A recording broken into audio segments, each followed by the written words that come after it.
Okay, welcome everybody. My name is Ken Coleman. I'm the director of the Center for Political Studies. On behalf of the faculty at the center here in the Institute for Social Research and in our center, I'm delighted to be able to offer these kind of events. Lest you think that we can't tell you anything you don't already know about the presidential election or the elections in general, just wait. We can tell you new stuff. So we have a wonderful panel of very accomplished scholars and researchers on elections and public opinion. Our first speaker will be Tasha Philpot. She's an associate professor of government at the University of Texas at Austin. She's also affiliated with the Center for African American Studies and the Center for Women's and Gender Studies at the University of Texas. Our second speaker will be Nicholas Valentino. He's a research professor in our Center for Political Studies here at the Institute for Social Research and also a professor of political science at the university here. Our third speaker will be Stuart Soroka. He is the Michael W. Traugott Collegiate Professor of Communication Studies and Political Science and a faculty associate in the Center for Political Studies at the Institute for Social Research. If you get confused, anyway. The fourth speaker is Michael Traugott. Is the Emeritus Research Professor in the Center for Political Studies here at the Institute for Social Research and an Emeritus Professor of Communication Studies and Political Science here at the university. So without further ado, we'll start with Tasha.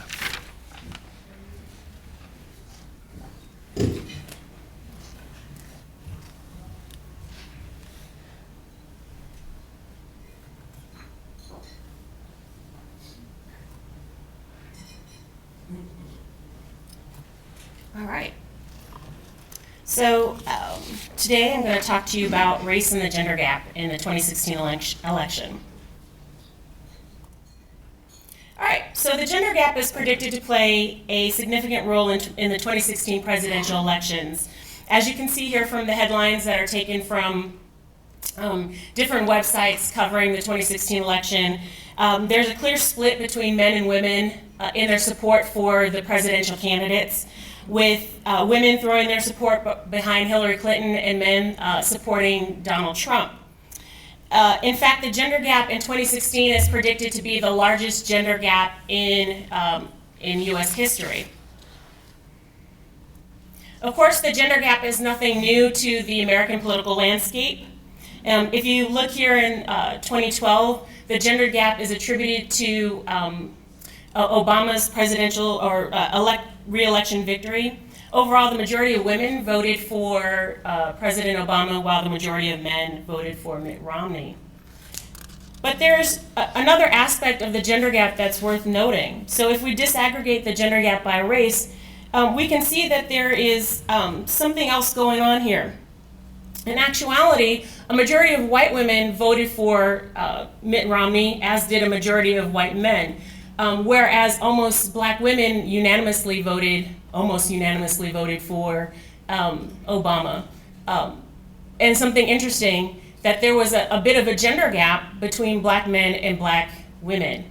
Certainly, the overwhelming majority of black men voted for Obama, but that a Republican candidate in the age of Obama would get double-digit support from African American men is still interesting and certainly worth noting.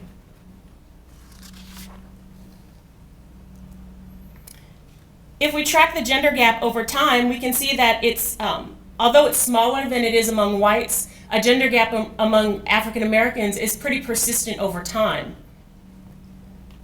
And this right here is the difference between men and women in their support for Democratic presidential candidates.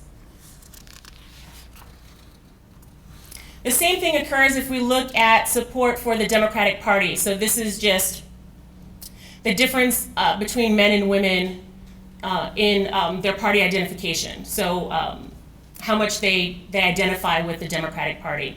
Again, the gap between blacks and whites is smaller, but it's there nonetheless.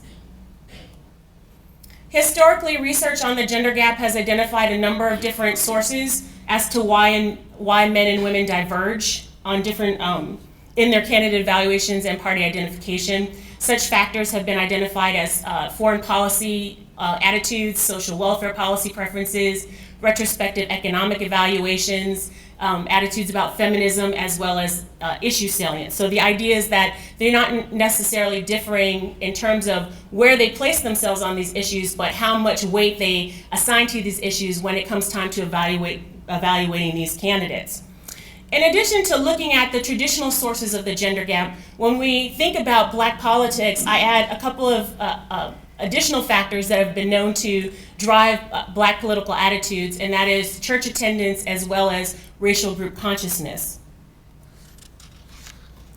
So just looking at the 2016 gender gap in candidate preference, and this is Clinton's feeling thermometer subtracted from Trump's feeling thermometer. And here I use the 2016 American National Election Study pilot study. We see that there is a very, very tiny gender gap with Black men slightly preferring Clinton. And then the traditional gender gap that we would expect among whites, where white women slightly prefer Hillary Clinton over Donald Trump.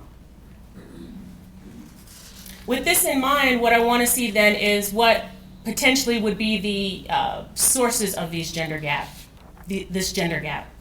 As you can see here, there is small differences among the gender groups examined in terms of their party identification, much smaller among Blacks than among whites. So again, Blacks are overwhelmingly Democratic, as we know. White women are slightly more Democratic, although on this scale, and this is the traditional 7-point scale, just rescaled from 0 to 1, white women are identifying as Democrat or as independent, where white men are slightly leaning towards the Republican Party on average. Looking at social welfare and defense issues, here we have attitudes towards government spending on healthcare. So higher values indicate whether or not men and women support government spending on healthcare. We see that there's a difference, a 10 percentage point difference between Black men and Black women in support for government increasing spending on healthcare, and a much smaller gap between white women and white men. When it comes to defense issues, so here sending ground troops to fight Islamic militants, more or less everyone coalesces at the midway point, so they neither support nor oppose sending in ground troops.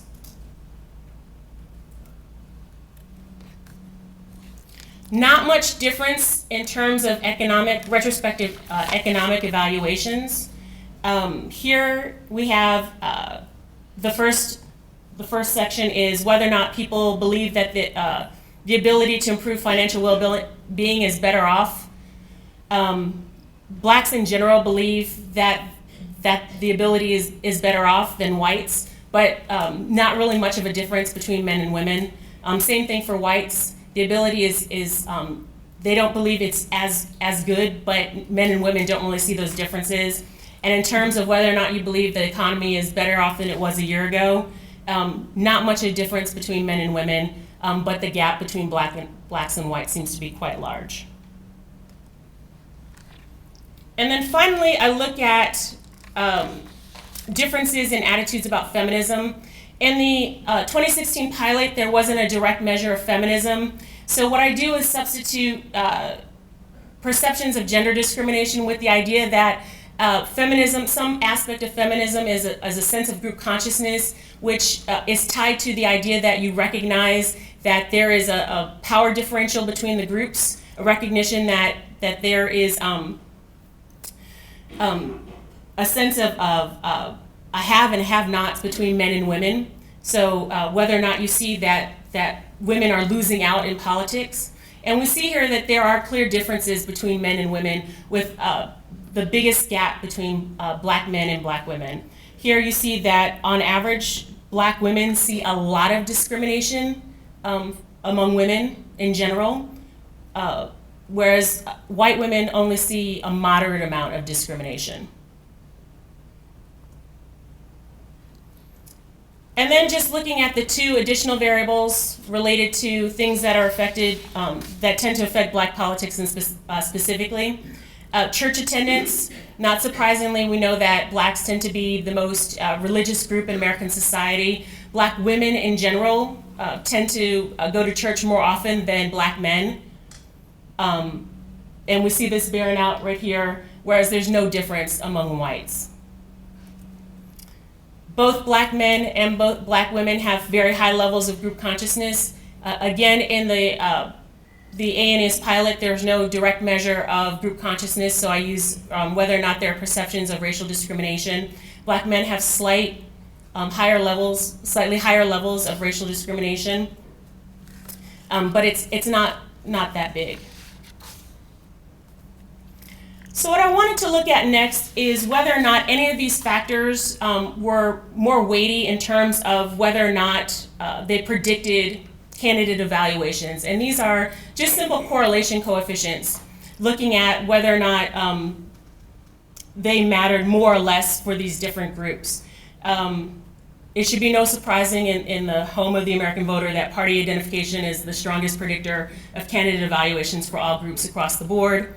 But what's probably most interesting is that for whites, there really isn't too much of a difference in terms of what matters for their candidate evaluation, with the exceptions of retrospective economic evaluations. Here you see that personal finances for women matter more than for men, whereas national evaluations of the national economy matter just a little bit more for men. For black women, on the other hand, church attendance and black group consciousness matter a whole lot more for black men, where those two factors don't matter at all for black men. And government spending on healthcare matters for black men, which incidentally was one of the few places where black men and black women differed in their actual attitude placement. Just another note on black church attendance. My colleagues, Ernest McGowan and Darren Shaw and I, did a study of 2008 voter turnout, and we found that the single largest predictor of black voter turnout in 2008 was church attendance. So not only is church attendance a predictor of candidate evaluation, it's also going to determine basically whether or not black men and black women are going to vote in 2016. The sample size in the 2016 pilot was pretty small, and so just as a quick comparison, I looked at similar items in the 2012 ANS, and what you can see here is that the findings are very, very similar. The only noteworthy exception is black group consciousness, which here is actually measured with an item directly tapping into black group consciousness, and that is linked fate. And as was the case, black men have higher levels of group consciousness, but is actually much bigger of a gap. Otherwise, you see pretty much the same pattern that we saw in the 2016 data. So where does that leave us in terms of the 2016 election? These are the last 3 Fox News polls predicting vote choice in 2016, and what you see here again is where white women, white men, black women, and black men are reporting, or how they're reporting they're going to vote in the 2016 election. And we're seeing a gender gap, but it doesn't look as if white men and white women are going to vote differently, or that black men and black women are going to vote differently from each other. So when we're talking about a gender gap, what we're really talking about is a gender gap between black women and white men. All right.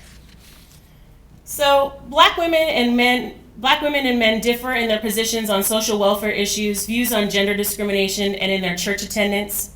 White men and white women also differ in their position on social welfare and gender discrimination, but these differences are smaller among whites than they are among blacks. And furthermore, these gender differences and issue salience is smaller among whites. But the real upshot from these findings is what the meaning of the gender gap is in light of race.